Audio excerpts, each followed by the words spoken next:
Predators, that was the theme, and this is called Predator's Apprentice.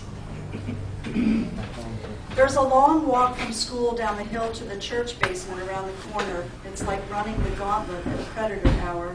Everyone should know that 3 o'clock in the afternoon is the most dangerous time to be a girl in a brown cotton dress with matching knee socks, penny loafers, shiny copper Lincolns, and alone.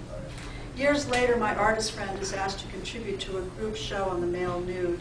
She renders her model from every woman's collective memory, a man exposing himself from a parked car to little beanied girls with angel curls as they break into a run. At age 19, I feel as if I could jump through my head as I fill a center seat at St. Mark's Cinema with the green velvet cushions and the flicker silver to black and back on the screen. I keep a cigarette lit if his hand gets too close. When necessary, I burn his hand as we sit, forced by happenstance, surrounded by smoke and whispers. We are watching The Night Porter, and Charlotte Rampling is hooking her thumb under her suspenders while daring to stare into Dirk Bogart's eyes.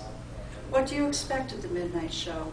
Everywhere on and off screen there is young skin, thin skin, and lit cigarettes and even burning flesh. A foot on the ready to crush one as another one was lit. Once, while walking late at night, another friend and I walked along 3rd Street, Manhattan, below Washington Square, when a cabbie stopped, leaned out the window to us.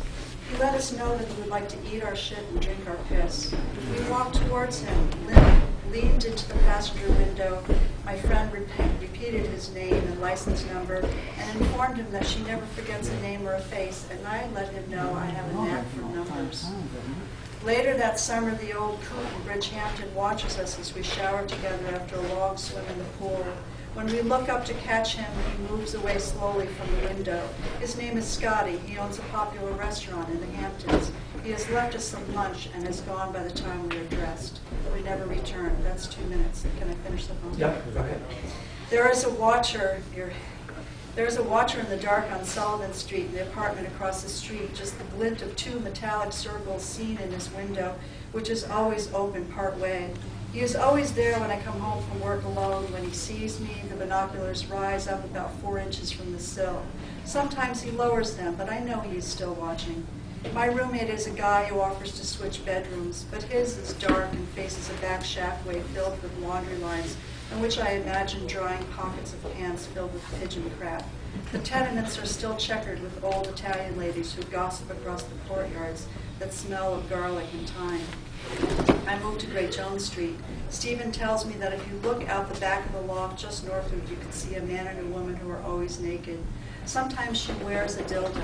Stephen said it was real clear to him one night because she opened the fridge and the light was shining on it. He always says that you can see Walter Cronkite from his friend's apartment, and that Walter Cronkite likes to be naked when he is at home.